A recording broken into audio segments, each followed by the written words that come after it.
কবি জয় গোস্বামী এখানে আছেন, আপনি যদি একটু মঞ্চে আসুন, কিছু বলুন। জয় গোস্বামীর সঙ্গে যা হয়েছে, আমি খুব দ্বিধাহীনভাবে এই ঘটনাটার নিন্দা করছি। এর মধ্যে রাজনীতি আছে, ওর চলে যাওয়ার পেছনেও রাজনীতি ছিল। তাসলিমা এখনো পর্যন্ত যে সমস্ত কথাবার্তা বলেছেন তাতে বিজেপির সেই রাজনৈতিক উদ্দেশ্য সাধিত হয়েছে। ইনস্ক্রিপ্টেডই তরুণী সাংবাদিকের প্রশ্নের উত্তর উনি এড়িয়ে গিয়েছেন, এইটা খুব অশনি সংকেত।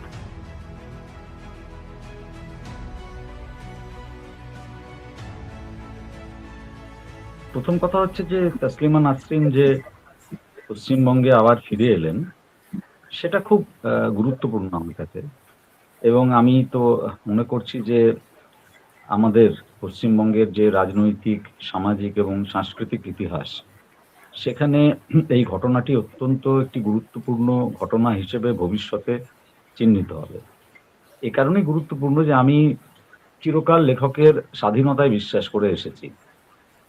একজন লেখকের কোনো বই যেমন নিষিদ্ধ করা যায় না, তেমন একজন লেখককে এটাও বলা যায় না যে আপনি এখানে আসবেন না। একজন লেখক তো কোনো মানে ক্রিমিনাল নন, দাগী আসামি নন। তিনি সর্বত্র ঘুরবেন, স্বাভাবিকভাবে ঘুরবেন, এটাই তো কাঙ্ক্ষিত।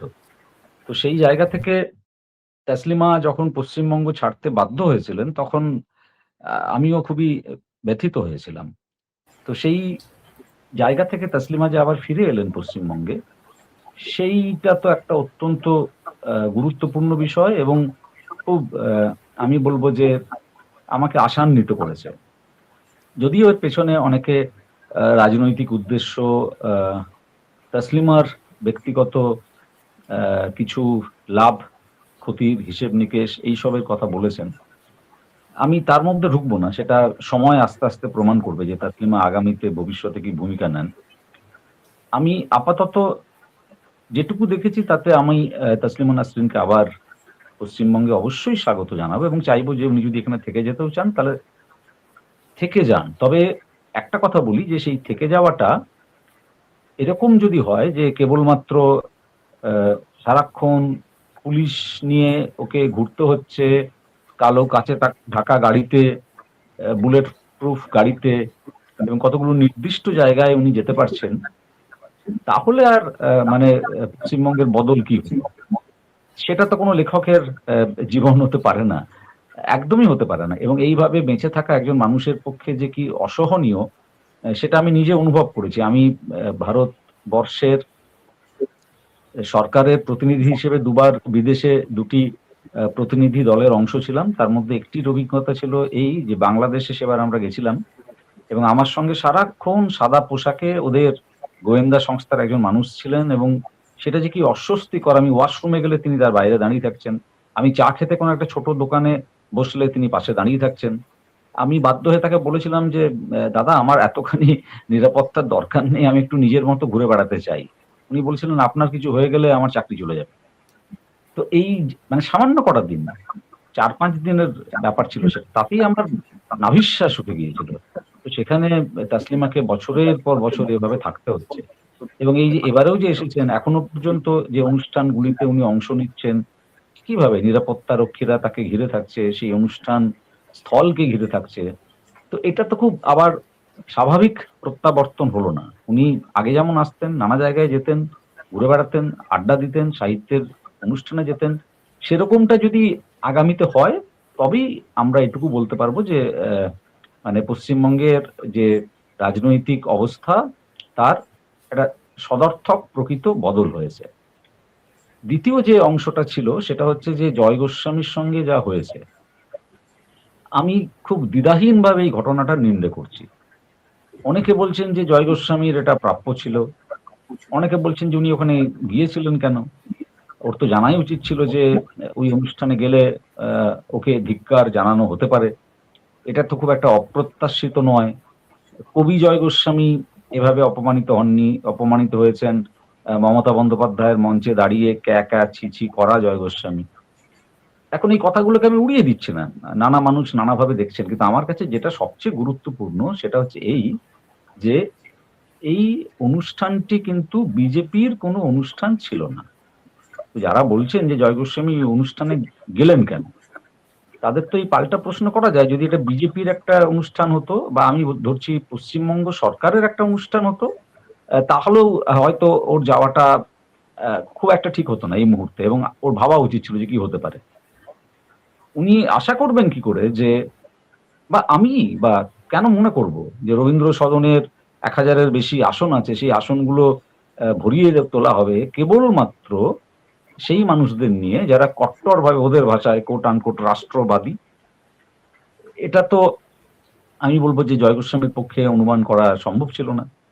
এক, দ্বিতীয় সবচেয়ে বড় কথা, জয় গোস্বামী কিন্তু আমন্ত্রিত অতিথি।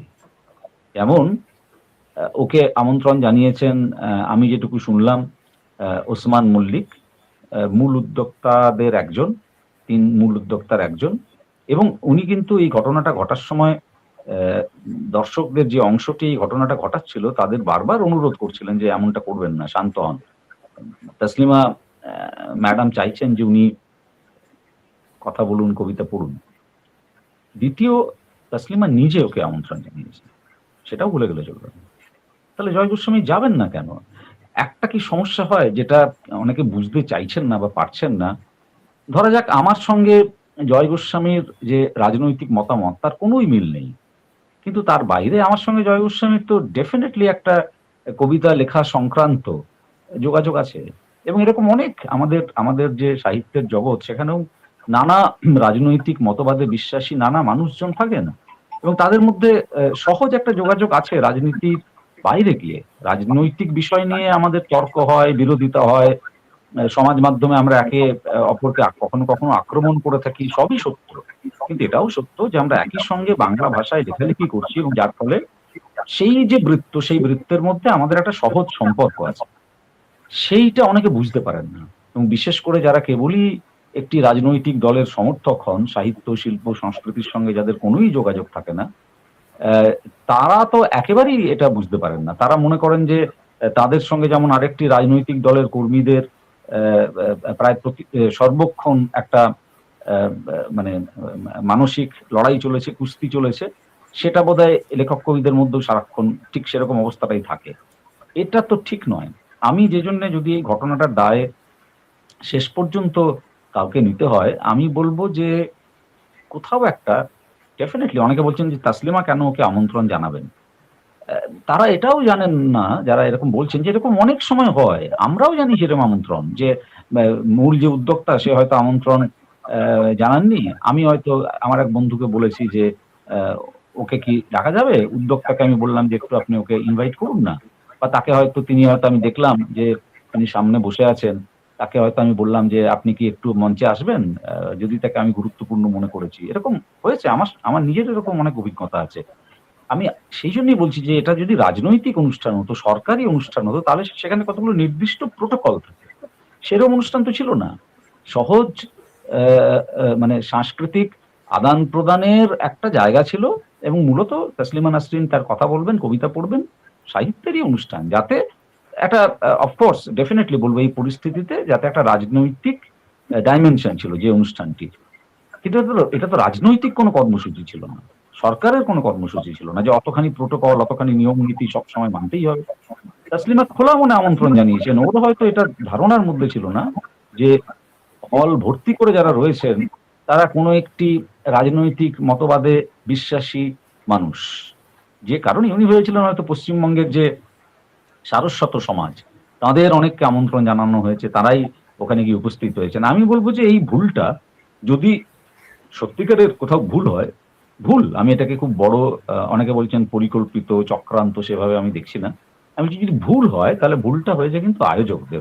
আয়োজকদের একটু উচিত ছিল যে আহ, মানে তাসলিমা যদি বলেও থাকেন আহ, জয় গোস্বামীকে আমন্ত্রণ করার সময়, এটা মাথায় রাখা যে বাকি কাদের তারা আমন্ত্রণ করছেন। আমন্ত্রণ পত্রগুলো নিয়ে যারা ঢুকছেন এই হলের ভেতরে, তারা কারা? তারা সেই মানুষ যারা বামপন্থীদের তাসলিমা আক্রমণ করলে হাততালি দিচ্ছেন, মত প্রকাশের স্বাধীনতার পক্ষে তাসলিমা বললে হাততালি দিচ্ছেন, আবার জয় গোস্বামী বিরোধী রাজনৈতিক মতের সমর্থক বলে তাকে কথা বলতে দিচ্ছেন না। তো এই স্ক্রিনিংটা ঠিক মতো হয়নি। আমার আমার আমার যেটা নিজের বিশ্লেষণ সেটা হচ্ছে এই যে আমি জয় গোস্বামীকে, তাসলিমা নাসরিনকে কাউকেই সেভাবে দায়ী করব না। উদ্যোক্তাদের আমি আগেই সাধুবাদ দিয়েছি এরকম একটা অনুষ্ঠান আয়োজন করার জন্য, কিন্তু একই সঙ্গে এটাও সত্য যাদের ওরা নির্বাচন করেছেন দর্শক হিসেবে, সেই নির্বাচনটা আরো বুঝে শুনে করা উচিত ছিল। তেমন মানুষদের ডাকলেই ভালো হতো, যারা সাহিত্য, শিল্প, সংস্কৃতির সঙ্গে ওতপ্রোতভাবে যুক্ত আছেন। তারা যদি থাকতেন বেশি সংখ্যায় গতকাল, আমি নিশ্চিত এই ধরনের একটা অনভিপ্রেত ঘটনা ঘটতো না।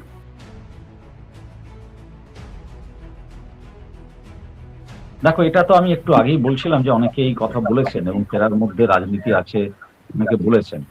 এখন সেই রাজনীতিটা আহ, হতেই পারে যে বিজেপি করছে, এবং যদি করে আমি বিজেপিকে দোষ দেব না। কেননা তাসলিমাকে যখন পশ্চিমবঙ্গ ছাড়তে হয়েছিল তখন ওর চলে যাওয়ার পেছনেও রাজনীতি ছিল, তাই না? এরকম যারা আহ, মানে লেখক হন, যাদের একটা প্রচন্ড রাজনৈতিক মূল্য আছে লেখালেখির জগতের বাইরে, তার জীবনযাপন, তার বিরুদ্ধে জারি হওয়া ফতোয়া, তার লেখা, এই সব কিছু নিয়েই তাকে ঘিরে তো রাজনীতি হবেই।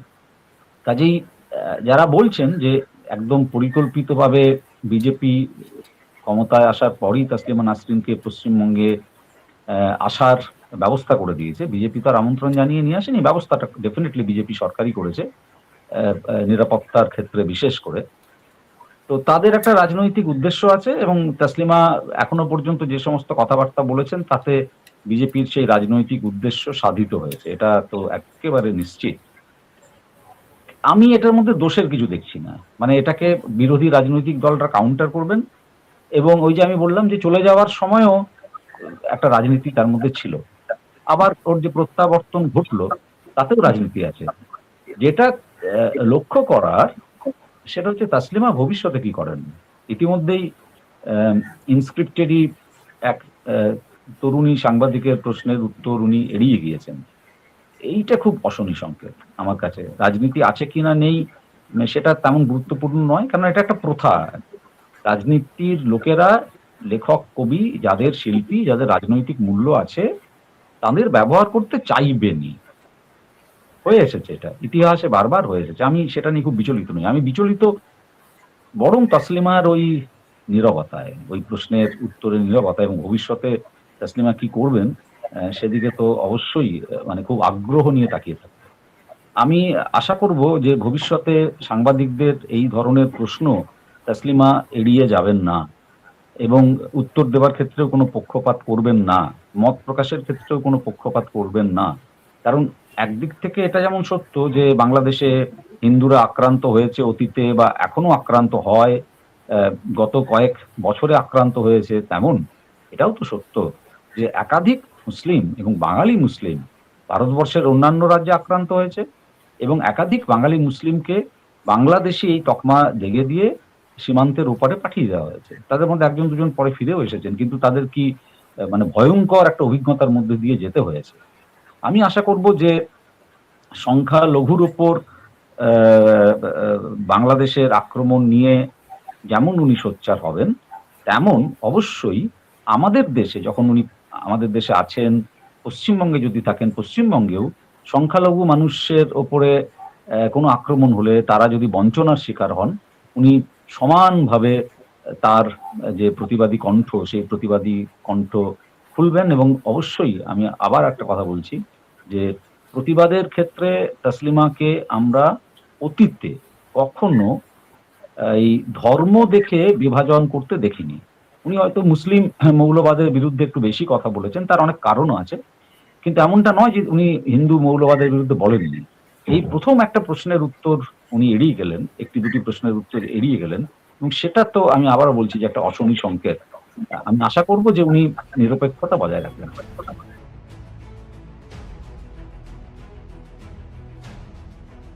এটা নিয়ে আমার বক্তব্য খুব পরিষ্কার। আহ, জয় গোস্বামী যেটা বলেছেন সেটা অতি সত্য কথা, কোনো এর মধ্যে মানে এক কণা মিথ্যা নেই। আমি তো মানে দায়িত্ব নিয়ে কথা বলতেই পারি, লিখেও ছিলাম যে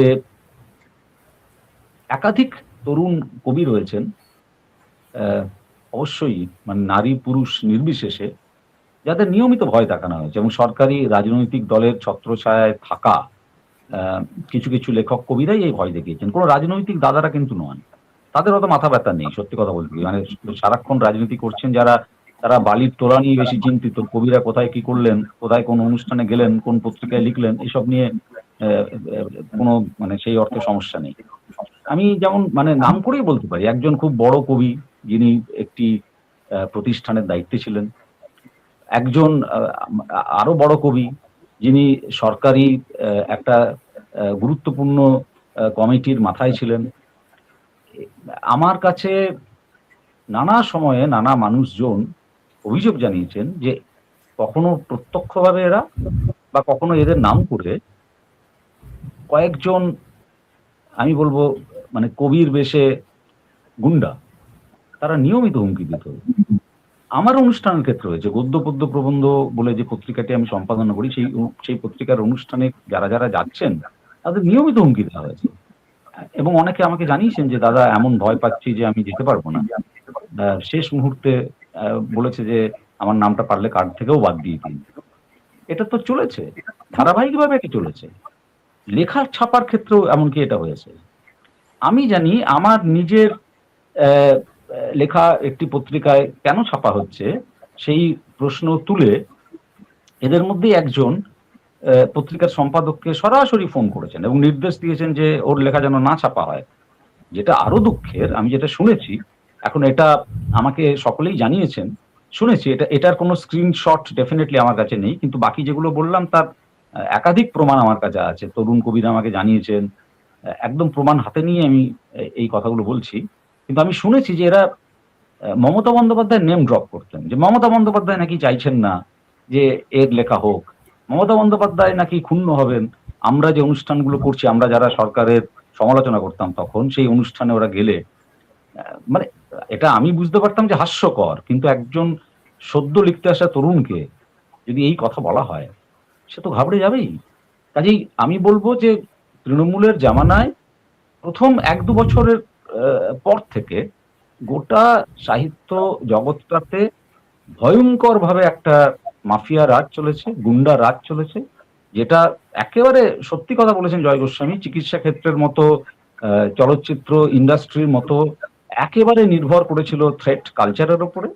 এবং বড় বড় কয়েকজন কবিরাই মুখ্যত, গদ্যকারদের সংখ্যা কম ছিল, তারা ছিলেন এই থ্রেট কালচারের একদম মাথায় বসে। তাদের প্রশ্রয়ে এই তৃণমূলের ওই কবির পোশাক পরে তৃণমূলের গুন্ডারা এই থ্রেট কালচার চালিয়েছে, এই নিয়ে কোনো সন্দেহ নেই। আমি একটা সংযোজন বরং করতে চাই, সেটা নতুন সংযোজন নয়, সেটা জয় গোস্বামী বলেননি, কিন্তু আমরা গত বছর ঠিক এইরকম সময়, একটা এই জুলাই আগস্ট এই সময়ই আমরা তৎকালীন মুখ্যমন্ত্রীকে একটা খোলা চিঠি লিখেছিলাম।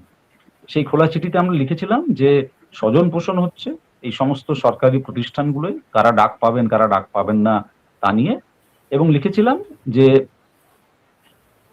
কাটমানির যে সংস্কৃতি, সেই সংস্কৃতি চালু হয়ে গেছে। মানে কবিতা পড়ার জন্য, আবৃত্তি করার জন্য টাকা চাওয়া হয়েছে রীতিমতো। একেবারে তোলার যে সংস্কৃতি, সেই সংস্কৃতি একেবারে কেন্দ্রে প্রথিত করা হয়েছে তৃণমূলের আমলে দীর্ঘদিন ধরে। একটা জিনিস আমাকে এখানে মানতেই হবে, যে বিশেষ করে কবিতা একাডেমি যে প্রতিষ্ঠানের বিরুদ্ধে আমরা এই প্রতিবাদ করেছিলাম, আমরা এই প্রতিবাদ করার পরে কিন্তু কবিতা একাডেমির সমস্ত অনুষ্ঠান রাজ্য সরকার বন্ধ করে দিয়েছিল। তো সেটা থেকে আমার এটাও মনে হয়েছিল যে একটি অনুষ্ঠান ওর হয়নি, সেটা থেকে আমার এটাও মনে হয়েছিল যে কোথাও হয়তো ওরা নিজেদের মতো তদন্ত করে এই বিষয়টা, যে অভিযোগগুলো আমরা করছিলাম তার সত্যতা সম্পর্কে অবহিত হয়েছেন। কাজেই বিষয়টা হচ্ছে কেবল থ্রেট কালচার নয়, ঠিক যেমন ভাবে তৃণমূলের অন্য সমস্ত ক্ষেত্রে থ্রেট কালচারের সঙ্গে ছিল তোলাবাজি, ফিল্ম ইন্ডাস্ট্রির ক্ষেত্রেও আমরা সেটা দেখেছি। একেবারে এক ঘটনা ছিল সাহিত্য জগতে, থ্রেট কালচার, তার সঙ্গে হাতে হাত মিলিয়ে চলা এই কাটমানির সংস্কৃতি। কাজেই জয় গোস্বামী এক বর্ণ মিথ্যে কথা বলেছেন বলে আমি মনে করছি না।